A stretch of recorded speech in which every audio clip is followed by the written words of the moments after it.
ನಮಸ್ತೆ ಎಲ್ಲರಿಗೂ, ನಾನು ನಿಮ್ಮ ರತ್ನ. ಇವತ್ತು ನಾನು ನಿಮಗೆ ವೆಜಿಟೇಬಲ್ ಪಲ್ಯ, ತರಕಾರಿದು ಪಲ್ಯ ಹೇಗೆ ಮಾಡೋದು ನಾರ್ತ್ ಇಂಡಿಯನ್ ಸ್ಟೈಲಲ್ಲಿ ಅಂತ ತೋರಿಸ್ಕೊಡ್ತೀನಿ. ಎಲ್ಲಾನು ಕಾಲಿಫ್ಲವರು, ಕ್ಯಾರೆಟು, ಬೀನ್ಸು ಮತ್ತು ಆಲೂಗಡ್ಡೆ, ಬಟಾಣಿ ತೊಗೊಂಡಿದ್ದೀನಿ. ಮತ್ತು ಒಂದು ಸ್ವಲ್ಪ ಕಾಲಿಫ್ಲವರ್ ತೊಗೊಂಡಿದ್ದೀನಿ. ಈಗ ಎಣ್ಣೆ ಬಿಸಿ ಆಗ್ತಿದ್ದಂಗೆ ಕಾಲಿಫ್ಲವರ್ ಹಾಕ್ಕೊಳ್ಳೋಣ. ಕಾಲಿಫ್ಲವರ್ನ ನಾನು ಕಟ್ ಮಾಡಿ ಬಿಸಿನೀರಲ್ಲಿ ಅರಿಶಿನ ಹಾಕಿ ಇಟ್ಟಿದ್ದೆ ಒಂದು 10 ನಿಮಿಷ. ಫಸ್ಟ್ ಇದನ್ನು ಫ್ರೈ ಮಾಡ್ಕೊಳ್ಳೋಣ ಒಂದು 2 ನಿಮಿಷ. ಆಮೇಲೆ ತರಕಾರಿಗಳನ್ನ ಹಾಕ್ತೀವಿ. ಸ್ವಲ್ಪ ಫ್ರೈ ಆಗ್ತಾ ಇರಲಿ. ಅಷ್ಟರಲ್ಲಿ ನಾವು ಈರುಳ್ಳಿ ಕಟ್ ಮಾಡ್ಕೊಳ್ಳೋಣ. ನಾನು 3 ಈರುಳ್ಳಿ ಮತ್ತು ಒಂದು ಅರ್ಧ ಸ್ಪೂನು ಶುಂಠಿ ಬೆಳ್ಳುಳ್ಳಿ ಪೇಸ್ಟ್ ತೊಗೊಂಡಿದ್ದೀನಿ. ಈಗ ಇದನ್ನು ಪೇಸ್ಟ್ ಮಾಡ್ಕೊಂಡು ಬರ್ತೀನಿ.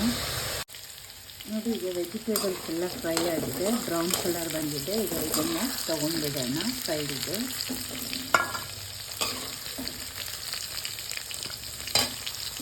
ಅದೇ ಎಣ್ಣೆಗೆ ಒಂದು ಸ್ಪೂನಷ್ಟು ಜೀರಿಗೆ ಹಾಕ್ಕೊಳ್ಳಿ ಮತ್ತು ಒಂದು ಪಲಾವ್ ಎಲೆ ಹಾಕ್ಕೊಳ್ಳಿ.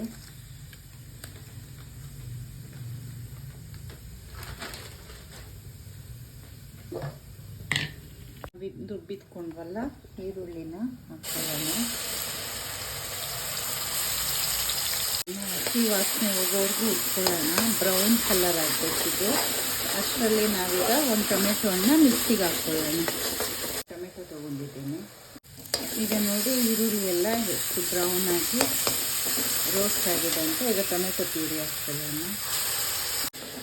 ಇದು ಎಣ್ಣೆ ಬಿಟ್ಕೊಳ್ಳೋವರೆಗೂ ಫ್ರೈ ಮಾಡ್ಕೊಳ್ಳಿ. ನೋಡಿ, ಟೊಮೆಟೊ ಹಣ್ಣು ಸೈಡಲ್ಲೆಲ್ಲ ಎಣ್ಣೆ ಬಿಡ್ತಾ ಇದೆ. ಈಗ 1 ಸ್ಪೂನು ಮೆಣಸಿನ್ಕಾಯಿ ಪುಡಿ, 1 ಸ್ಪೂನ್ ಧನಿಯಾ ಪುಡಿ, 1/4 ಸ್ಪೂನು ಜೀರಿಗೆ ಪುಡಿ ಹಾಕ್ಕೊಳ್ಳಿ. ಇದನ್ನು ಒಂದು 2 ನಿಮಿಷ ರೋಸ್ಟ್ ಮಾಡ್ಕೊಳ್ಳಿ.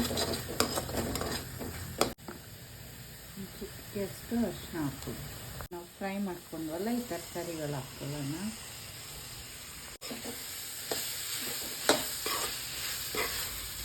ಮಿಕ್ಸ್ ಮಾಡ್ಕೊಳ್ಳಿ.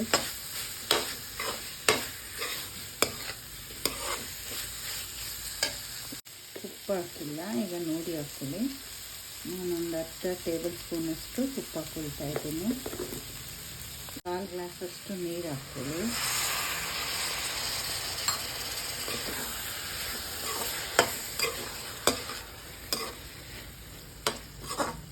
ಪ್ಲೇಟ್ ಮುಚ್ಚಿಬಿಡಿ. ಒಂದು ಚಿಟಿಕೆಯಷ್ಟು ಸಕ್ಕರೆ ಹಾಕಿ. ಈಗ ನೋಡಿ, ವೆಜಿಟೇಬಲ್ ಎಲ್ಲ ಕುಕ್ ಆಗಿದೆ. ನಾವು ಫಸ್ಟೇ ಎಣ್ಣೆಯಲ್ಲಿ ಫ್ರೈ ಮಾಡ್ಕೊಳ್ತೀವಿ ನೋಡಿ, ಆವಾಗಲೇ ಹಾಫ್ ಕುಕ್ ಆಗಿರುತ್ತೆ.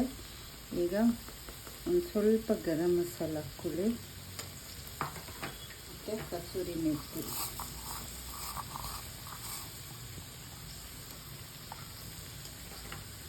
ಮಿಕ್ಸ್ ಮಾಡ್ಕೊಳ್ಳೋಣ.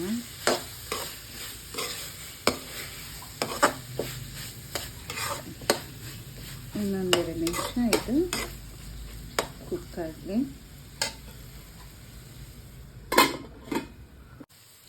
ಈಗ ವೆಜಿಟೇಬಲ್ ಸಬ್ಜಿ ರೆಡಿ. ತುಂಬಾ ಚೆನ್ನಾಗಿರುತ್ತೆ ಚಪಾತಿ ಜೊತೆಗೆ. ನೀವು ಒಂದ್ಸಲ ಈ ಥರ ಟ್ರೈ ಮಾಡಿ ನೋಡಿ. Thank you.